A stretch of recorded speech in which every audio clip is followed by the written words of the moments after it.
Thank you, Sophia. We're now going to move on to the next sports officer interview, which is with Darcy Graham. Thank you, Sophia. No worries. Sports officer. This role helps manage university and college sport and serves as a main point of contact for any sports-related queries. As well as organising varsity and roses, the sports officer is responsible for representing university and college sports, leading the York Sport Committee, and improving access to sports at York. And I'm here with sports officer candidate Darcy Graham. So let's go right into your first manifesto point of inclusivity, obviously a very important issue within sport. You mentioned wanting to improve communication between minority groups and the sports union. Could you develop on this and tell us what specific policies you would implement? Hi, yeah, so inclusivity is really, and accessibility are really at the forefront of my campaign. Regarding improving communication with underrepresented groups, I really want to set up more forums. So I'd like to set up forums for women in sport, disability in sport, minority ethnic groups, and more communication with postgraduate and mature students.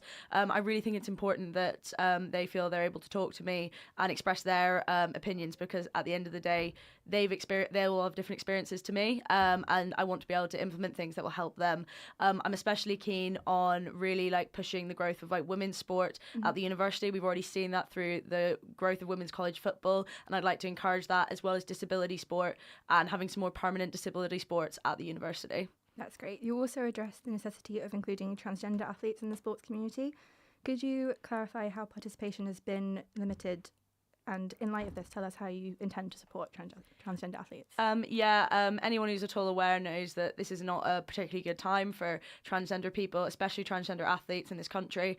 Many national governing bodies are changing their rules so that transgender athletes can no longer participate in the gender they self-identify with, which then gets adapted into Bucks rules. I really want to lobby Bucks a bit more. As a sports officer, I'd be a member of the North Yorkshire Bucks region, and I would go and speak to other officers who can then communicate with Bucks, and it would be an issue at the forefront of those conversations for me. Within the university, from a smaller perspective, keep the inclusivity we have at college level, include more mixed sports, because the more mixed teams we can have for sports, the more people that can compete safely, and just ensure that York as a university doesn't just tolerate trans people in sport, it champions them and really advocates for them. Thank you. Later in your manifesto, you say you want to hold another sports fair in Refreshers Week. Do you think this is feasible considering time commitment, scheduling and equipment involved? How would you facilitate this? I understand that it's a big time commitment. From the clubs I've spoken to, it's something they're all keen to commit to, and I think would be willing to do.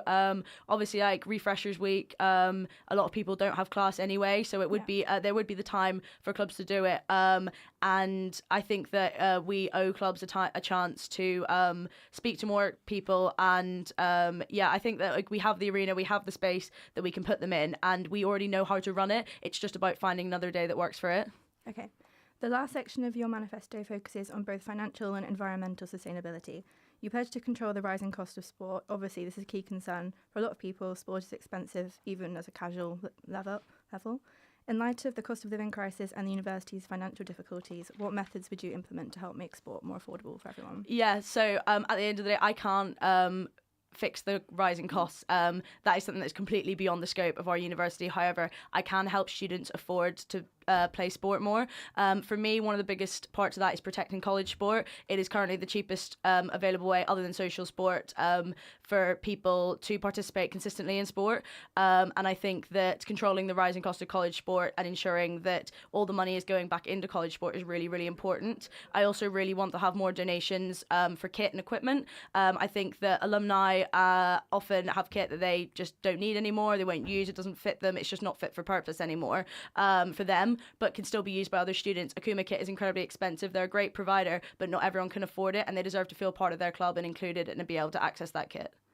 Leading on from the college sport aspect, do you think colleges who are already facing quite decreased funding will realistically be able to access the necessary equipment, space, storage space to hold sessions? Yeah, so I understand that it's a difficulty. For me, I think that collaboration between college sports clubs is the best way to do this. I think having more, so for example, for college hockey, you could have one lot of balls that get used. Everyone has different training times, so they can be kept in the sports centre and then brought out. I think that just sharing equipment and sharing the cost across clubs is the best way to ensure that competition can still go ahead.